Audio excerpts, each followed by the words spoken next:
Let me tell you take a few minutes of your time to tell you about blood diamonds. In the late 1990s, the international community came together to try to end the conflict in Sierra Leone, Angola, and Liberia. At the United Nations, the United Nations Security Council passed a resolution banning the trade of diamonds, uncut diamonds, from those three countries in an effort to stop financing of rebels who were conducting a civil war in the country.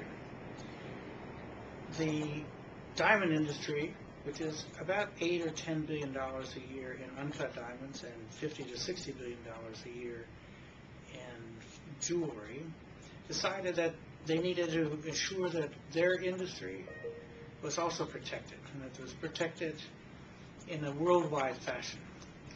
The industry was attacked by interest groups, most notably by Global Witness, Oxfam, Catholic Relief Services, and others, because blood diamonds were being used, or conflict diamonds were being used, to finance killing in Africa.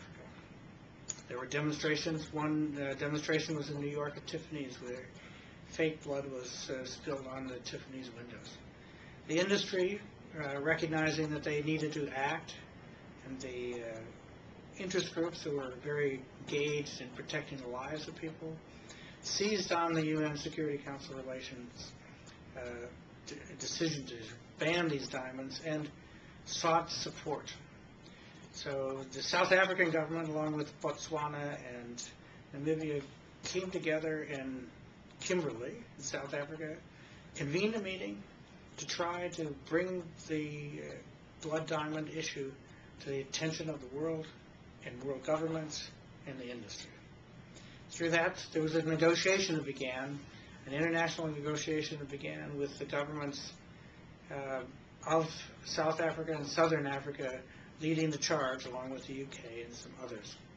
The United States was joined in that effort, and in 18 months of negotiations, a blood diamond certificate, or a certificate of origin, called the Kimberley Process Certificate of Origin, was created for the control of uncut diamonds. At the State Department, I was asked, following a negotiation on forced and slave labor from World War II, to take charge of these negotiations and bring them to conclusion.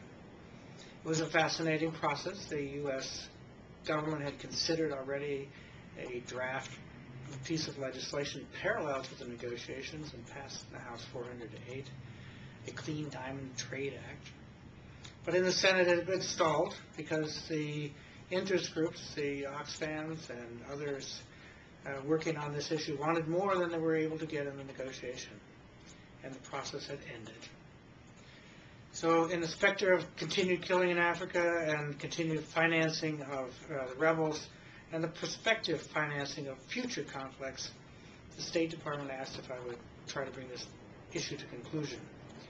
A negotiation then continued with the countries engaged in the Kimberley process, and by November 5th, 2002, we had a political declaration. The political declaration was just that the governments who were engaged in this process would take the Kimberley Process certificate to their respective decision makers. They would pass legislation to implement this ban on conflict diamonds, and then the world would be free from the trade in these diamonds.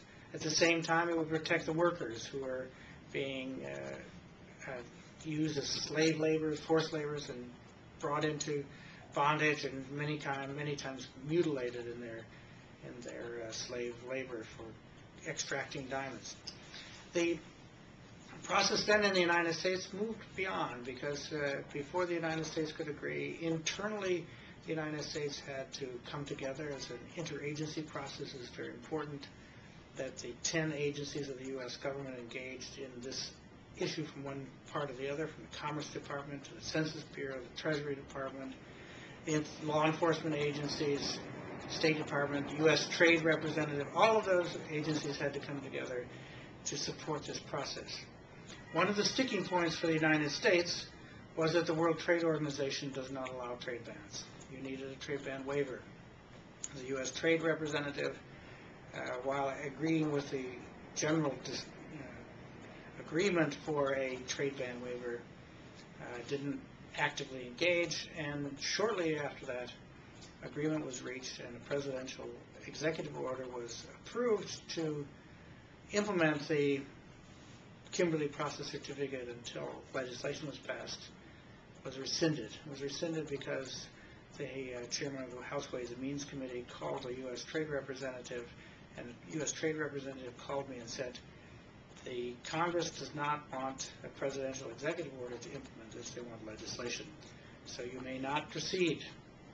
So meeting at the White House, my efforts were reviewed, and the authority to continue was put on ice, if you will, and we then had to move to implement legislation. Legislation took much longer.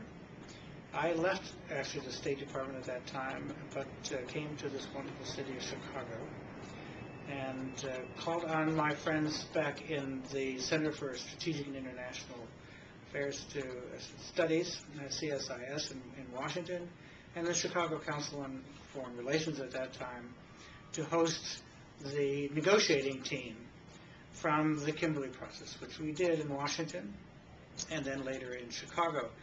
In April of 2003, those two meetings brought together the legislators and the negotiators and the Africans and the NGOs who had been forceful in making sure that this process would continue. And during that time, in April of 2003, the House and then the Senate passed the legislation, the Clean Diamond Trade Act, and the President then had to sign it into law. In order to sign it into law, the European Union had to join with us in seeking a trade ban waiver, which was some additional intervention on the behalf of the United States was obtained. The Kimberley Process certificate has proven to be very successful. It not only has reduced the illicit trade in conflict diamonds from around 4% of that $10 billion to less than 1%. It has also brought customs organizations throughout Africa and around the world together to enforce a ban on uncut diamonds, which has led to a more stable market and a change in the way that the workers can actually work. They've been more protected. Governments have been able to obtain revenues from their diamonds. And for Botswana, 2 years ago, that was $3.2 billion a year. For Little Sierra Leone, there was something around $200 million a year that now goes to the coffers of the government, trusting in the government to better treat its people and to use that money for the patrimony that they have there for its own people. So the Kimberley Process is an example of how governments, NGOs, and the business community can come together to achieve things that governments alone cannot achieve.